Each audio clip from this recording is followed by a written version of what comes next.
Summary of the Awakening by Kate Chopin. The story opens on Grand Isle, a posh vacation destination near New Orleans where Edna Pontellier is spending the summer with her husband and 2 children. Due to the fact that her husband Léonce is frequently away on business, she spends the majority of her time with a beautiful, shallow friend named Adèle Ratignolles and a charming young man named Robert Lebrun. The reader immediately senses that all is not well in the Pontellier household. Edna appears bored by her children and frustrated with Léonce, who is childish, ill-tempered, and inattentive. However, her friendship with Robert has blossomed recently. They spend virtually every day together, strolling along the beach and exchanging quiet jokes and observations. The third-person narrator, whose voice is somewhat reminiscent of Edna's inner voice, begins by remarking on the artificiality of the other women and challenging Edna's habitual submission to her foolish husband. Edna is moved to tears one night at a party by the music of Mademoiselle Rice, a sharp-voiced unmarried woman who is disliked by the majority of people. Edna overcomes her fear of the sea and swims far into the ocean later that night. That night represents the culmination of her awakening, her critical, thoughtful examination of her social world and inner life. Her friendship with Robert develops into something more romantic. Robert departs Grand Isle shortly thereafter for Mexico, where he hopes to forget about the illicit romance. Edna pines for his company for the remainder of the summer. The Pontelliers return to New Orleans in September. Edna begins to neglect her household and children in order to spend her days painting, reading, and socializing with friends.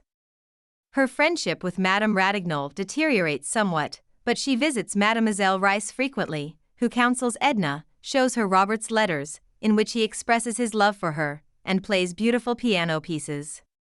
Edna's concerned husband consults with a wise family friend, Dr. Mandelet, who advises him to wait it out.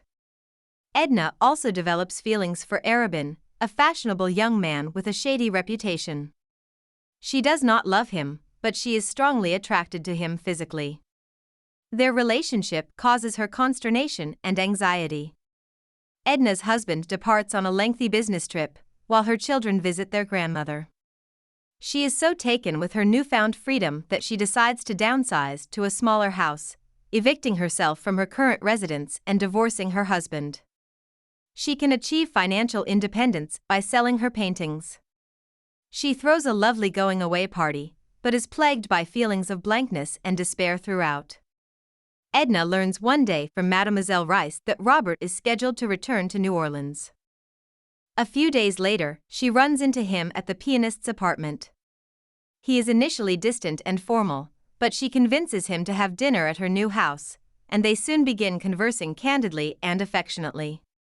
He avoids her for a time in an attempt to avoid the affair, but when they cross paths again, they return to Edna's house and openly confess their feelings. They are, however, interrupted by an urgent summons from Madame Ratignolles, who is on the verge of giving birth. Edna stands in horror as the difficult procedure is performed. She speaks haltingly with Dr. Mandelet on her way home about her conflicted desire for freedom and her aversion to marriage. Robert is gone when she returns home. He's left her a note explaining why he's unable to be with her. Edna returns to Grand Isle shortly afterwards. She walks to the beach, saying hello to Victor, Robert's brother who lives on the island year-round. She laments her indifference to the world and yearns for complete freedom. As she begins to swim, vivid and lovely childhood memories flash across her consciousness. She drowns in the book's final, perplexing moments as she feels completely liberated. About the author. Catherine O'Flaherty was born in St. Louis to a father who was Irish and a mother who was French-Canadian. Her father died tragically when she was 5 years old, and she spent the majority of her childhood surrounded by a warm community of widowed older women, her mother, grandmother, and great-grandmother, who instilled in Kate an appreciation for fairy tales, music, and French culture. Kate attended Sacred Heart Academy as a teenager, where she was known for her intelligence and literary wit.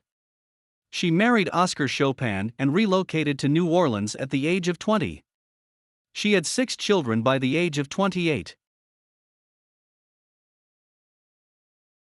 Hope we summarized it fully and you liked it. Please hit the like button and subscribe to our channel so that we are motivated to create more videos.